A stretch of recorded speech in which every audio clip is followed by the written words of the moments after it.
let's move on to the trailer roundup. We have the trailer for Priscilla, first full-length feature trailer. A24 production here. We got Sophia Ford Coppola working once again with A24. She did On the Rocks a couple years back with Bill Murray. Movie's releasing November 3rd, 2023.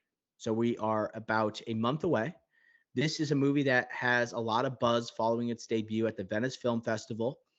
Early praise, we have Kaylee Spaney that plays Priscilla, winning Best Actress at the Venice Film Festival, automatically puts her in contention at the Oscars, especially alongside of Sophia Ford Coppola directing.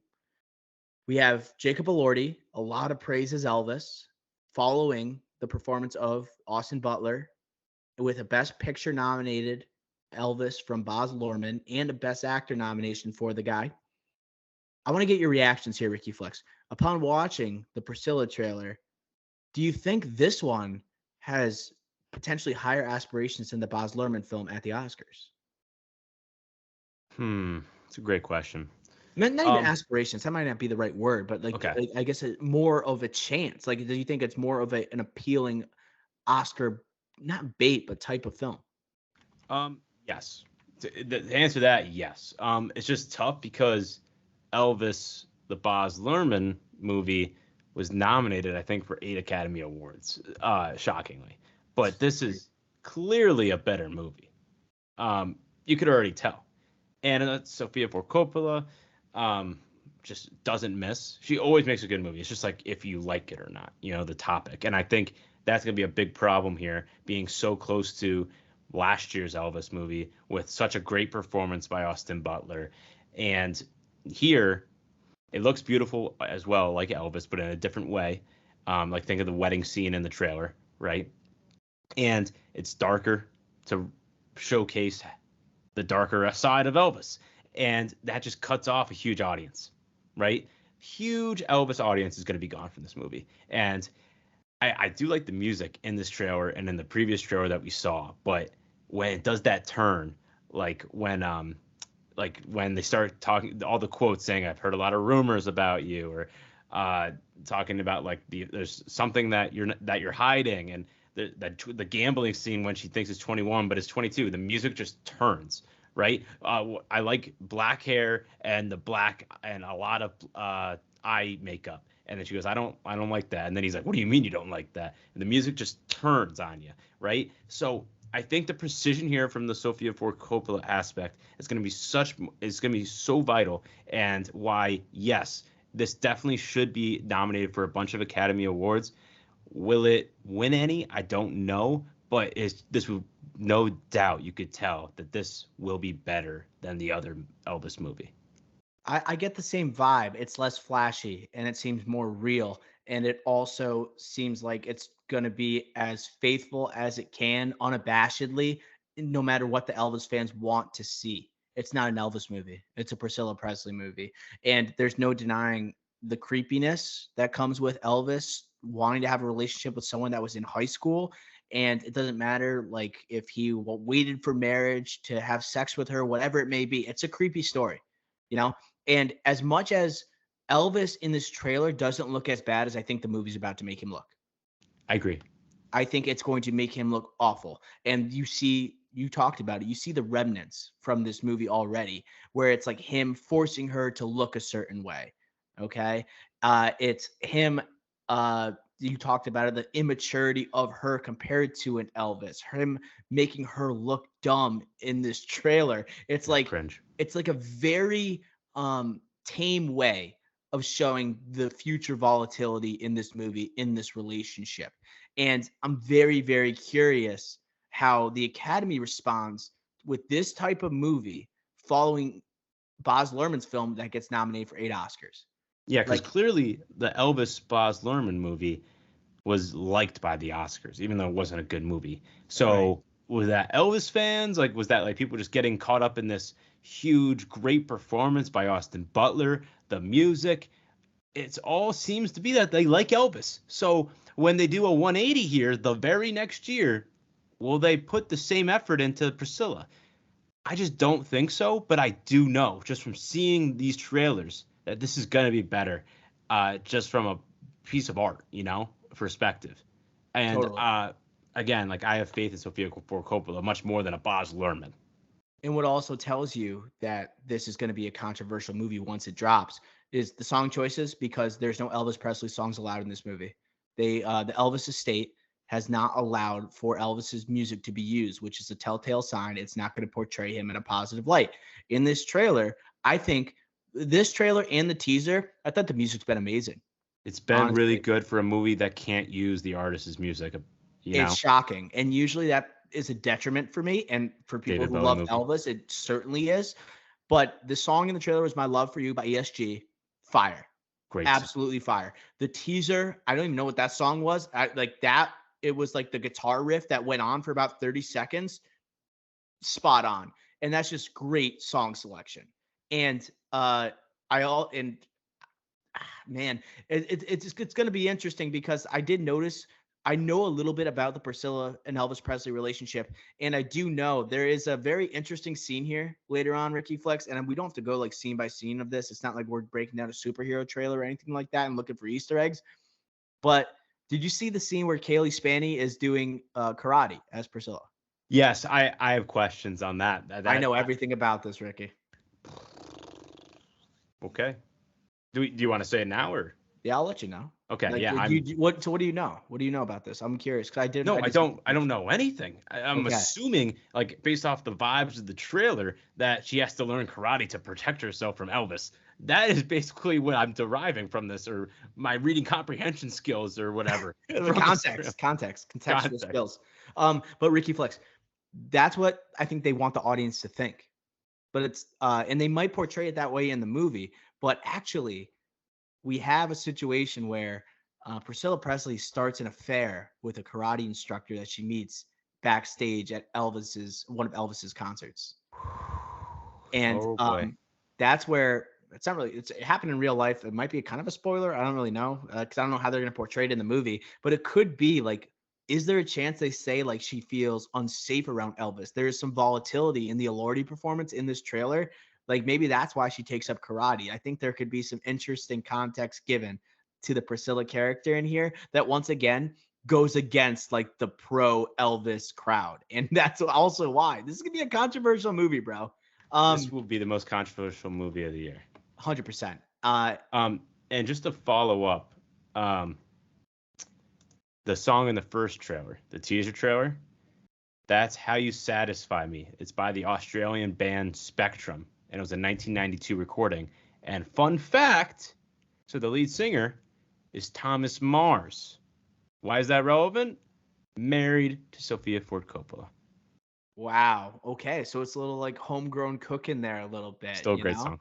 Still very personal to her. This movie could be very personal. Sofia Ford Coppola, known for making very like like feminist type of films. I know that word is a buzzword for a lot of people, but just like looking from the female perspective. That's usually her films. That's why this one seems so perfect. And with a juicy story like this, with an iconic figure and hearing this other side, I think it's going to do well. And the Oscars like Sofia Ford Coppola, obviously, and they like her father. I got to talk about Elordi here. And we have to. Yes, I've been waiting for this. A lot of people have been heaping praise on him. Before I even like say what the critics are saying, I want to hear from you, Ricky Flex, and then I'll chime in. What do you think about the early impressions of Elordi here? Go ahead. Okay, so first things first, news that came out today. We got our first look at Paul Schrader's new film, O Canada. I saw that. Starring Jacob Elordi, and he has the porn 70s mustache look and the yellow mustard jacket. Keep an eye on that. Paul Schrader, unbelievable writer, one of the best writers of our generation. Probably like 10 people will see that movie, but it's okay. Card counter, remember that? 10 people, 20 maybe. But Elordi, again, second thing, he is so tall. He is so tall. It's perfect because obviously Kaylee Spaney, so short, perfect balance here, dominant figure. And then third, this is a perfect part for Jacob Elordi because of how they're depicting Elvis, right? Think about him in Euphoria. Euphoria, it's like, oh, he is the quarterback, like one of the best quarterbacks in the state or whatever. Everyone loves him. Good guy, good family, good person, great to the town. But really, he's a bad guy, and he like does some shady ass shit.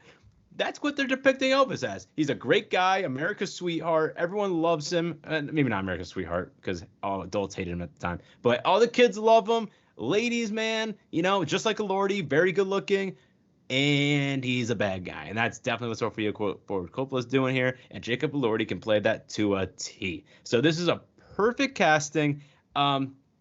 I don't want to jump the gun here. I'll throw it back to you, but we will have to talk about the accent.